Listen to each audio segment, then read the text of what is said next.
Hey guys, welcome back to my channel. Today we are reviewing Argylle, directed by Matthew Vaughn, starring Bryce Dallas Howard, Henry Cavill, Sam Rockwell, Bryan Cranston, Samuel L. Jackson, the list goes on and on. Argylle is essentially a comedy action film set in the spy world. It follows a spy fiction writer who writes espionage novels who then somehow gets embroiled in this real world plot because her novels seem to be predicting real life events that are taking place. It's a very twisty turny film. It's got a lot of plots and it almost feels like the narrative was entirely written to facilitate plot twist after plot twist. It is very self-aware in that regard and is clearly trying to have a lot of fun with this just really over-the-top melodramatic notion of just subversion, subversion, subversion.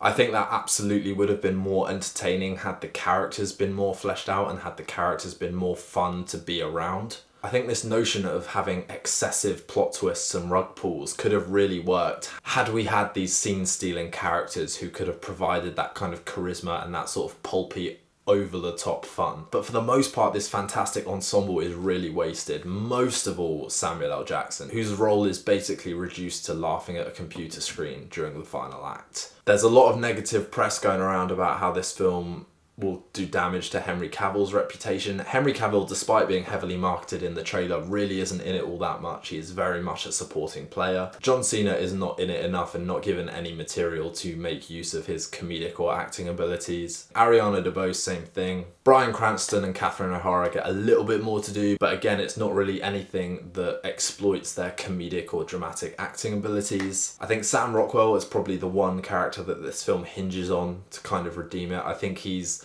got that same sort of dry wit and iconic charisma that he plays in a lot of his films, and it really works in this sort of tonal setting. I think Bryce Dallas Howard as the main character, Ellie Conway, was a miscast, I have to say, because of the twisty, ambiguous plot that takes place. The material of the film requires a lot of range from her and versatility from her as an actor. And ultimately, I just don't think she's that cut out for it. I just don't think there's much believability or relatability to Ellie Conway, and I think that is the way that Bryce Dallas Howard played her. That is also a result of the script and the ambiguous nature of all the characters, so there's so many demands of who's playing what sort of vibe. But yeah, I think Bryce Dallas Howard was the weakest link for me in this film. And there's one point in the film where that cat that's pretty much the kind of mascot for this film from the trailers and promotion, but there's a point in the film where Bryce Dallas Howard's character forgets about the cat in their hotel room, and basically while her and Sam Rockwell are making an escape, the bad guys are going to the room, she realises she's lost the cat and decides to not go back for it. And at that point she was dead to me anyway, so there was no point in me even trying to like her character after that. Then we got onto the rating, because I do think the 12A rating kind of neutered this film quite a bit. Not that a film needs an excess of blood and gore and gratuitous violence or a lot of profanity or nudity or sex or whatever to make it good, but Matthew Vaughn has kind of made a career out of that slightly exploitative, overly campy fun, particularly when what you're left with is these action sequences that feel too clean, they feel too polished and overly CGI'd, and without that blood and vibrancy and just that grittiness, I think you're drawn to the glossiness and the cleanliness of this CGI green screen action taking place. There is one scene that really works, and that is to a cover of Snow Patrol's Run. It's kind of this dance fight sequence with lots of vivid colours that I think managed to capture, for the only time in the film, that perfect balance between fun, violence, and it all just kind of came together in that one scene and became glaringly obvious how absent that was for the rest of the runtime. It's also a very long film, and I think by the time you get to the end and you realise how many plot twists and different narrative loopholes we've jumped through,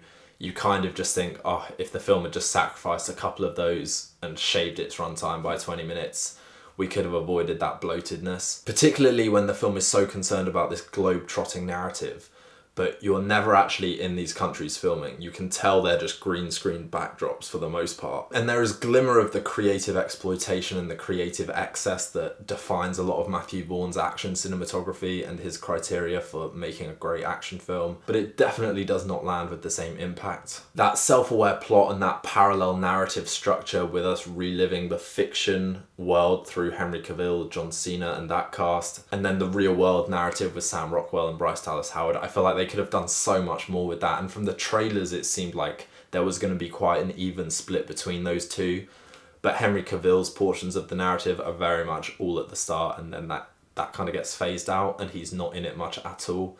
And I think that was the secret ingredient for what would have made this film work, was a much better balance of those two overlapping narratives. Like I said, it didn't need the blood, the gore, the violence, the profanity, any of that, but I do think it would have lent this film an added edge.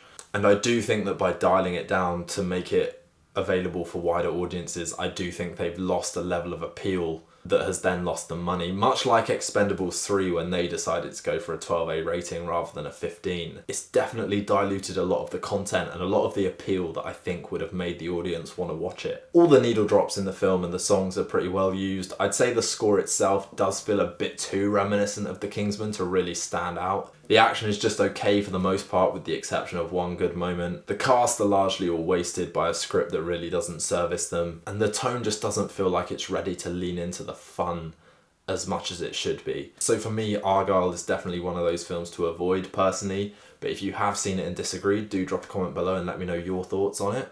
Please also consider liking and subscribing to the channel, guys. That's always a huge help. And in the meantime, we'll see you for the next vid.